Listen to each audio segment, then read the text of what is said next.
Olá, meus amigos. É uma alegria estar aqui com vocês para o nosso estudo em grupo. Estamos estudando o livro No Mundo Maior, de André Luiz e Chico Xavier, que nos fala sobre a vida no mundo espiritual. Hoje, capítulo 17, No Limiar das Cavernas.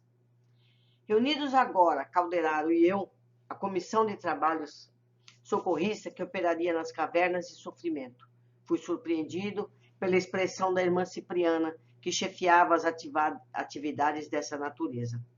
Constituía-se a turma de reduzido número de companheiros, 7 ao todo. Avistando-me ao lado do assistente, perguntou Cipriana com singeleza, feita as saudações usuais. Pretende o irmão André seguir em nossa companhia? O abnegado amigo respondeu que o próprio instrutor, Eusébio, lembrara a conveniência de minha visita aos abismos purgatoriais. Esclareceu que eu me achava interessado em obter informes da vida nas esferas inferiores para os relatar aos companheiros encarnados, auxiliando-os à preparação necessária à ciência do bem viver. Para nós, o André foi lá para contar para nós como é que são as coisas. Então vamos prestar atenção no que ele vai dizer. A diretora ouviu bondosa e objetou. Sim, a sugestão de Eusébio é valiosa, em se tratando de observações preliminares no baixo umbral. Não é no umbral, hein? É no baixo umbral. Como responsável, porém, pelos serviços diretos da expedição, não posso admiti-lo, por enquanto, em todas as particularidades. Olhe só, André não pode ver tudo lá, não. Fixou em mim o olhar lúcido e meigo, com uma lastimara impossibilidade, e acrescentou: nosso estimado André não tem o curso de assistência aos sofredores nas sombras espessas. Precisa curso, precisa saber, precisa aprender para fazer certo. A gente viu quantas vezes o André tem impulso de fazer uma coisa e o mentor segura, pera lá, André, não é assim, vamos devagar. Então é a mesma coisa ali. Como o local onde eles vão é profundo, é denso, não pode estar chamando a atenção do André. O André tem que saber se comportar. Então ele tem que fazer o curso. Vai até certo ponto. Afagou-me de leve com a destra carinhosa e acrescentou: se nos é indispensável obter difíceis realizações preparatórias, a fim de colhermos o benefício das grandes luzes, é-nos imprescindível a iniciação, para ministrarmos esse mesmo benefício nas grandes trevas. Ante o meu indisfarçável desapontamento, a veneranda benfeitora continuou: no entanto, convenhamos que o nosso irmão não se encontra junto de nós sem problemas substanciais a resolver. Cada situação a que somos conduzidos é portadora de ocultos ensinamentos para o nosso bem. Ou seja, o André não estava ali à toa, tinha motivos. Por isso ela pensou bem. Os desígnios superiores jamais nos propõem questões que não necessitemos. A arena das circunstâncias. Se Eusébio foi levado a sugerir essa oportunidade, é que André Luiz tem nesses sítios urgente serviço a prestar. Considerando, porém, as responsabilidades que me cabem, não posso autorizar que nos siga em todos os passos. Olha só. Interessante. Vocês observaram?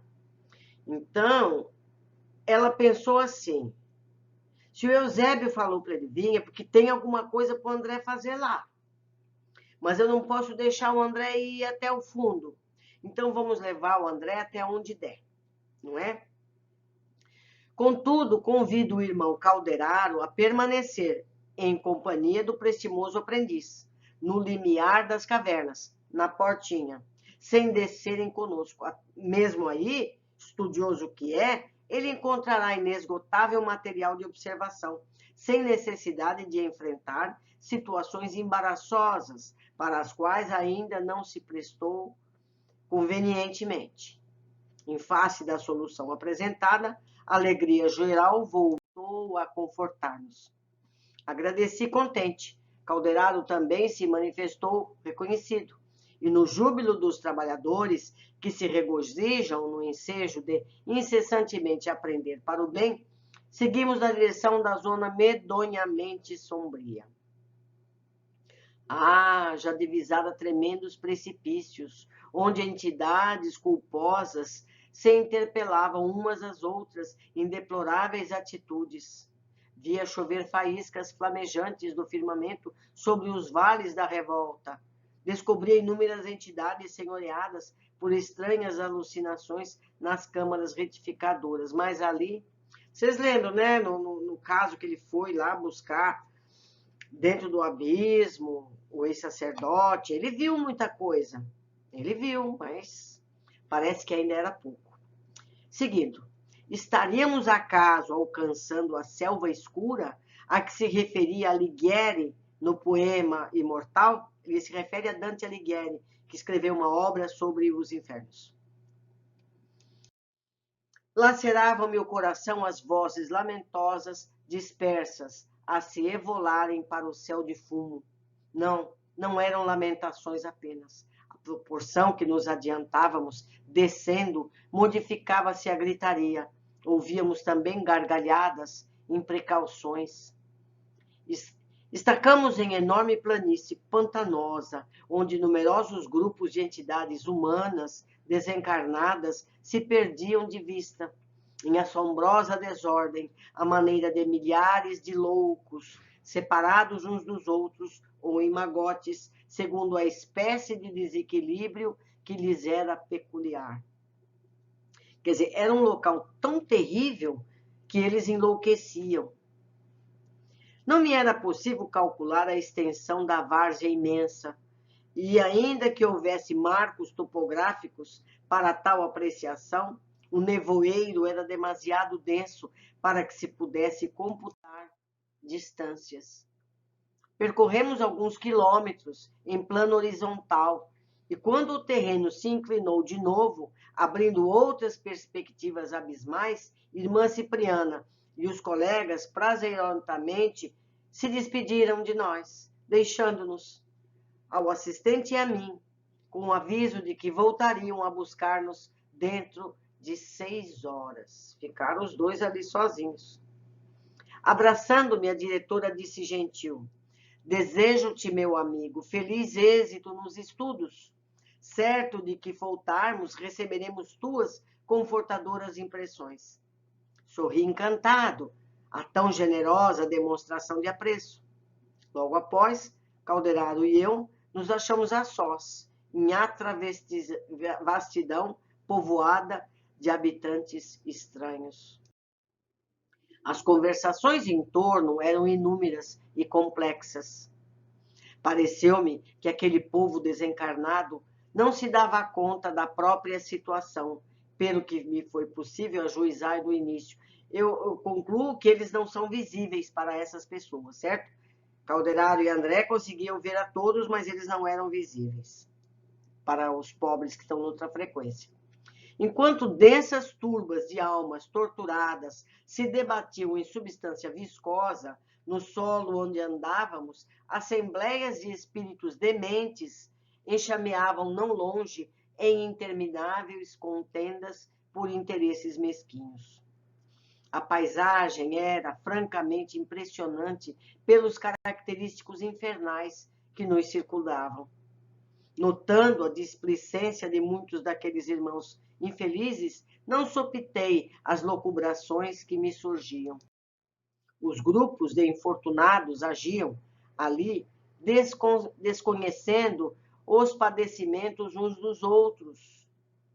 Eles só viam a si mesmos, só se interessavam por si mesmos.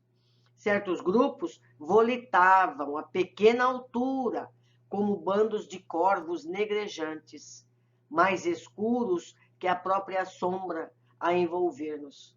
Ao passo de vastos cardumes de desventurados jaziam, chumbados ao solo, quais aves desditosas de asas partidas. Como explicar tudo isso? Iniciei meu interrogatório dirigindo-me a um instrutor. Será que esses míseros pecitos nos veem? Alguns sim, mas não nos ligam a maior importância. Estão muito preocupados consigo mesmos. Abrigaram no coração sentimentos rasteiros e tardarão em se libertarem deles. Que tristeza! Toda essa gente permanece, porém, desamparada, entregue a si mesma? Não, respondeu o caldeirado paciente. Funcionam por aqui inúmeros postos de socorro e variadas escolas em que muita gente pratica a abnegação. Os padecentes e as personalidades torturadas são atendidas, de acordo com as possibilidades de aproveitamento que demonstram. Eles não saem acudindo todo mundo, porque não adianta, é em vão. Então, eles esperam a pessoa se melhorar um pouquinho para poder ajudar.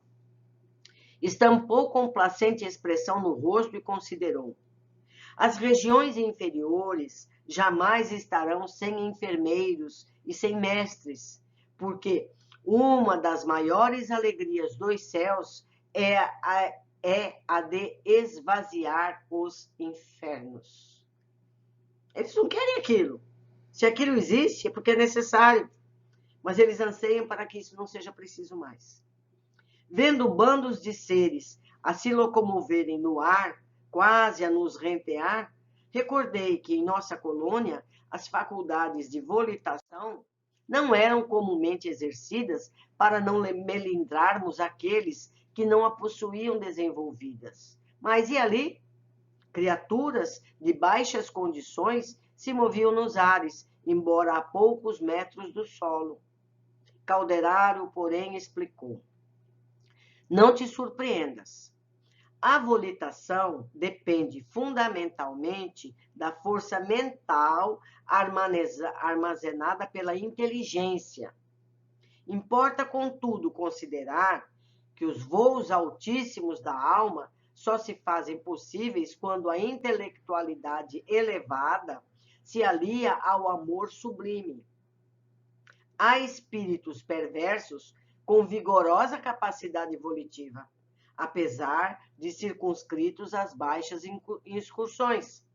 São donos de imenso poder de raciocínio e manejam certas forças da natureza, mas sem característicos de sublimação do sentimento, o que lhes impede grandes ascensões. Eles eram capazes ali, naquele mundo denso. Ali eles conseguiam. Lá no alto, onde andava o André, não. Nem pode chegar lá. No que se refere, entretanto, às entidades admitidas à nossa colônia espiritual, ainda em grande número incapacitadas de usar tal vantagem, o fenômeno é natural.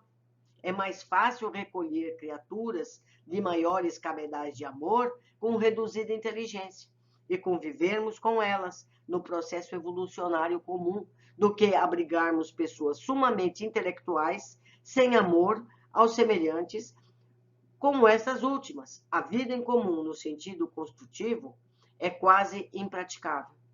Neste capítulo da volitação, portanto, impede observar os ascendentes naturais, levando em conta com a própria natureza que os corvos voam baixo, procurando detritos, enquanto as andorinhas se elevam alto, buscando a primavera.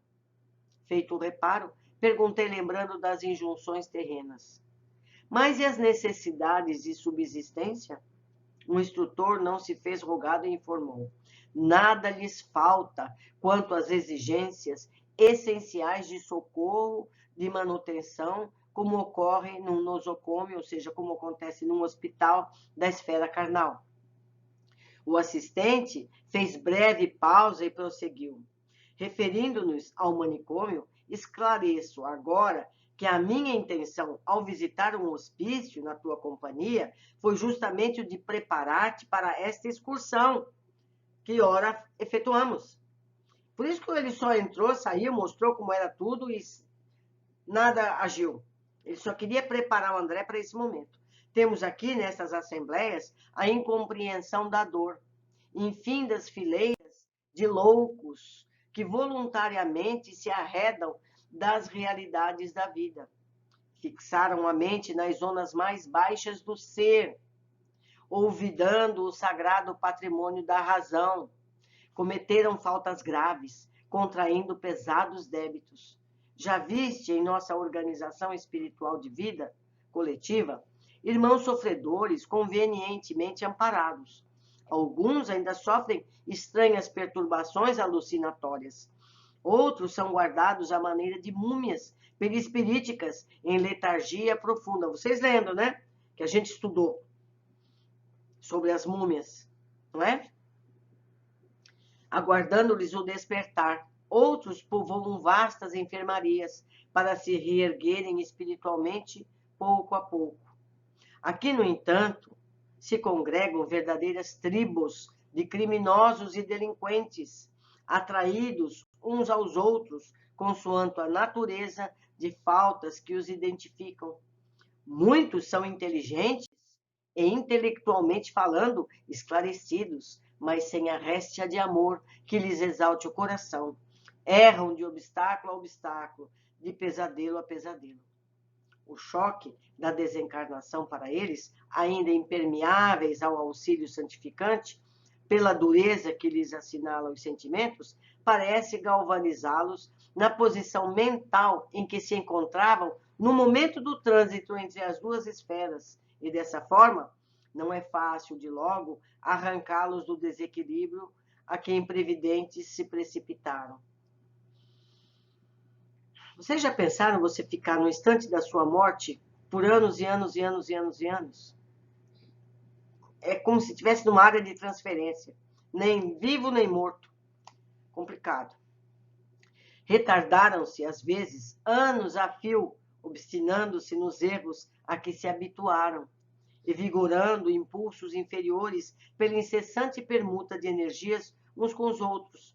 Passam, em geral, a viver não só a perturbação própria, mas também o desequilíbrio dos demais companheiros de infortúnio. É como se eles vivessem uma dor coletiva. Ante o pandemônio que observávamos, o orientador continuou. O Érebro é um personagem mitológico da concepção antiga, a crepitar em eternas chamas da vingança divina, é perigosa ilusão. Entretanto, os lugares purgatoriais dos desejos e das ações criminosas, aguardando as algemas enodoadas pelos desvairios, constituem realidades lógicas nas zonas espirituais do mundo. Aqui, os avarentos, os homicidas, os cúpidos, os viciados de todos os matizes se agregam em deplorável situação de cegueira íntima. Eles não são capazes nem de perceber o erro que eles cometeram. Formam cordões compactos, inclinando-se mais e mais para os despenhadeiros. Cada qual possui romance horrível, de angustiosos lances. Prisioneiros de si mesmos, cerram o entendimento, as revelações da vida, estringem os horizontes mentais. Movimentando-se em seu próprio interior, em ação exclusiva, nos impulsos primários, porque ele ensinou sobre o cérebro, a cultivar o pretérito que deveriam expurgir. E melhorando, são assistidos por ativas e abnegadas congregações de socorro que aqui funcionam. Então, a espiritualidade que vai socorrer, ele tem que ficar esperando eles mesmos começarem a melhorar por si próprios para poder receber algum socorro. Autoridades mais graduadas de nossa esfera, atendendo a imperativos superiores, improvisam tribunais com funções educativas, cujas sentenças, resumando amor e sabedoria, culminam sempre em determinações de trabalho regenerador, através da reencarnação na crosta terrestre, ou de tarefas laboriosas no seio da natureza. Interessante isso aqui, nós vamos repetir lá no fim. Quando há suficiente compreensão e arrependimento nos interessados que feriram a lei, ofendendo a si mesmos. Nós vamos reler todo esse parágrafo. Desde vastíssimo arsenal de alienação da mente, ensombrada de culpas, saía o maior coeficiente de reencarnações dolorosas que povoam os círculos carnais.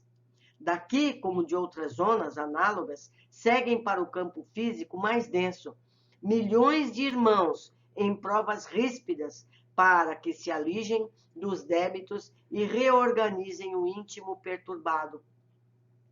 Poucos conseguem valer-se da oportunidade terrena, no sentido de restaurar as próprias energias.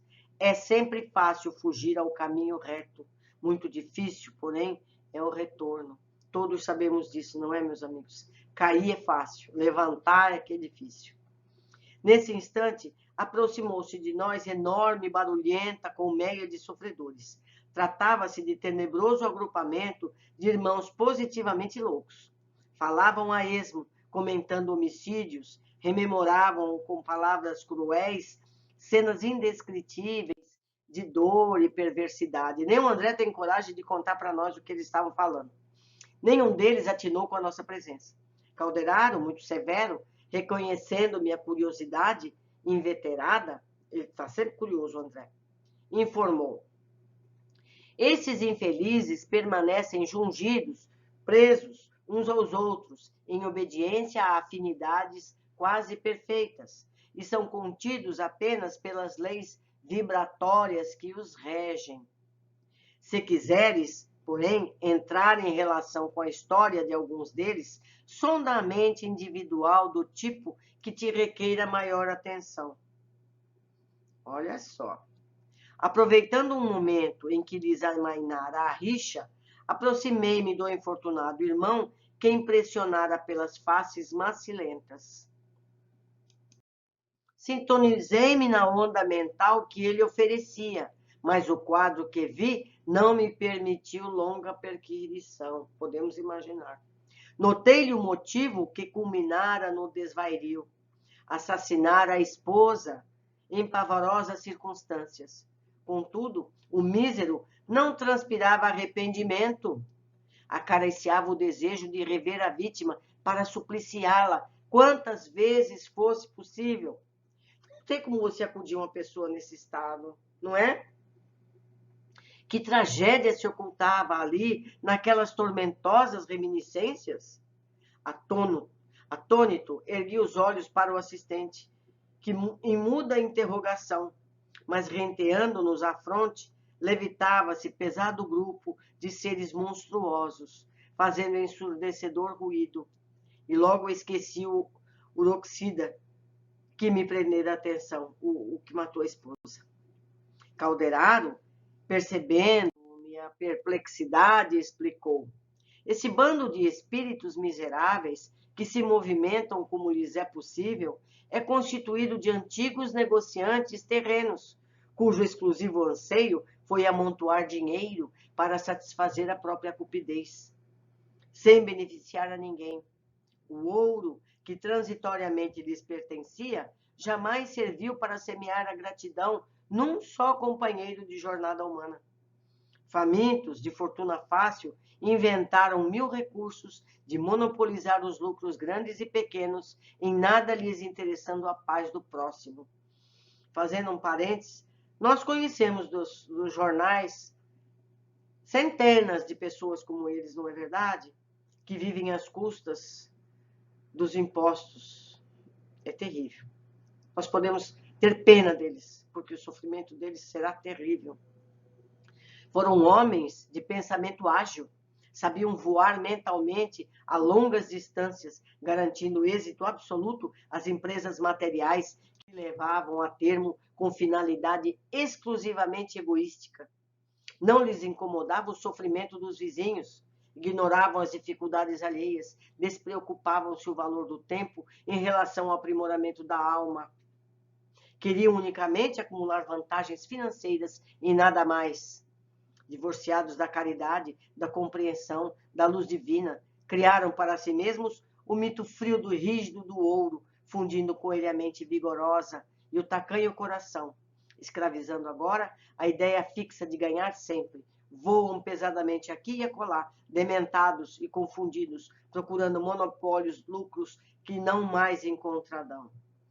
É o dinheiro da merenda, escolar, desviada, não é verdade? É o dinheiro que tinha que ir para a saúde, para a educação, que vai às mãos de espíritos como esses. Temos que ter pena, porque o futuro é dramático. Condoíme quis deter alguns, confabular com eles fraternalmente, de modo a esclarecê-los.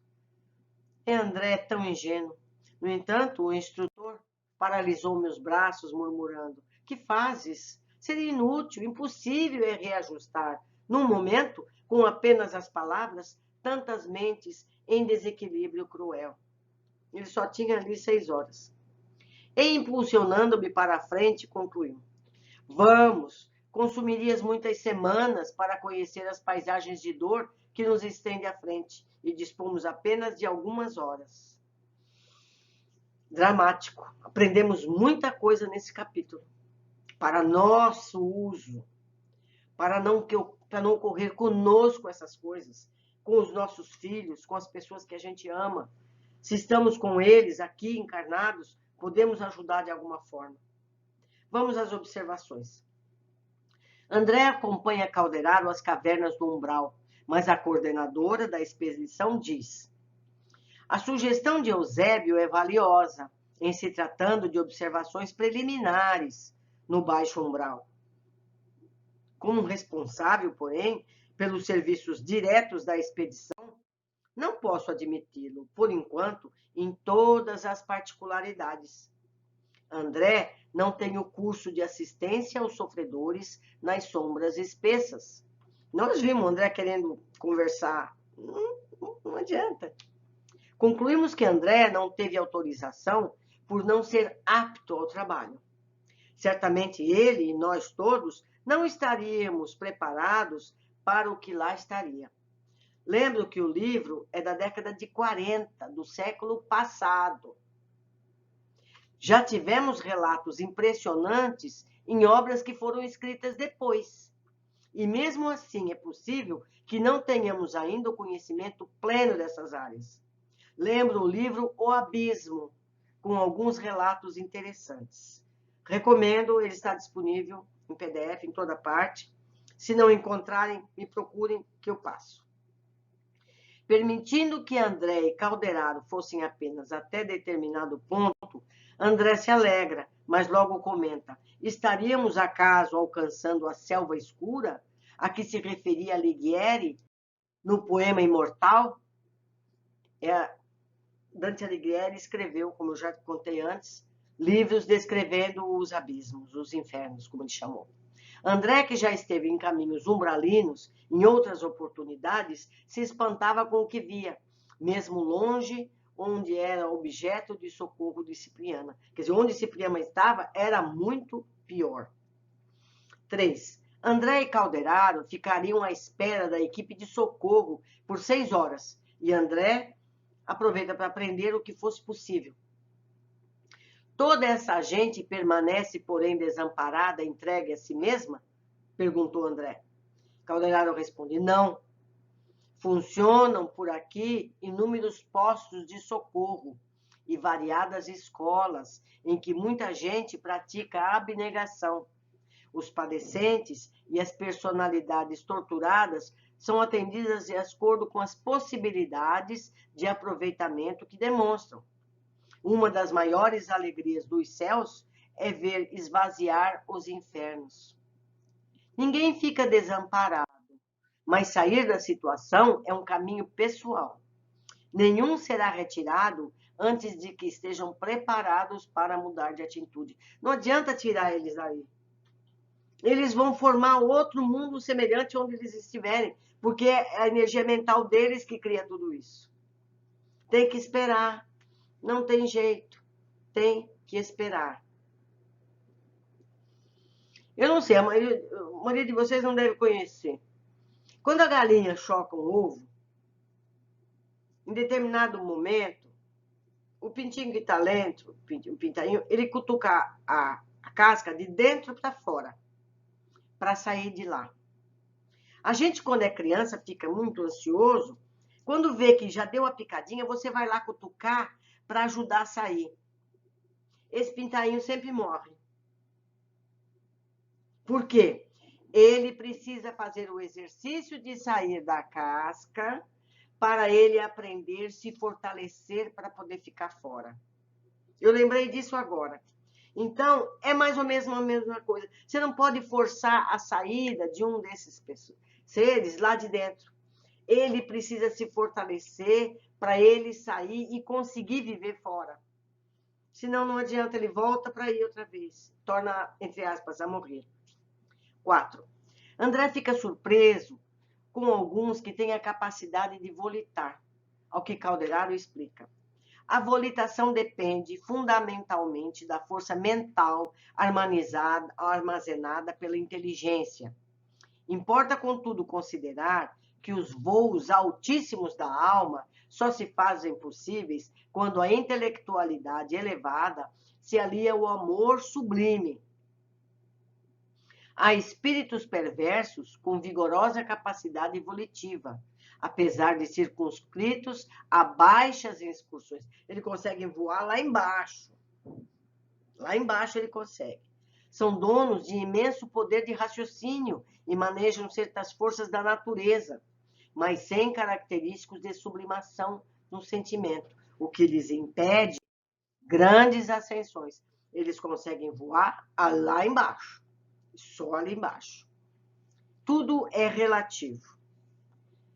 Seguindo, é importante que se saiba que o mal tem competências intelectuais, inteligência e organização. Vemos isso nos que encarnam e criam impérios de poder em várias áreas da sociedade. O que lhes falta é o amor, chave para a elevação espiritual. O que é, por exemplo, uma máfia? Não é? Seja ela de que povo for, porque há em vários países. Eles têm uma capacidade de inteligência, de organização imensa. Mas para eles, amor, coisa que não existe. Raramente pela mãe. Raramente. 5. Calderaro fala sobre as condições de vários grupos de espíritos que vivem em tristes condições. Como vimos em estudos anteriores, os que são resgatados e conduzidos para as colônias, como foi André e outros tantos, André teve no umbral, não era esse nível, mas era um umbral. Chegam às câmaras de retificação. Vimos também os que ficam dormindo, como múmias, por muitos anos. Mas ali onde estão esses seres são muito mais endividados. São criminosos inveterados, de difícil possibilidades de resgate. Difícil, doloroso, né? Aqui, os avarentos, os homicidas, os cúpidos e os viciados, de todos os matizes, se agregam em deplorável situação de cegueira íntima. É a situação que eles vivem. Vale lembrar que nós podemos ter estado nessa situação no passado. Não somos anjinhos, já fomos pessoas más, muito más. Nos recuperamos até onde estamos hoje. Temos que tomar cuidado para não recair.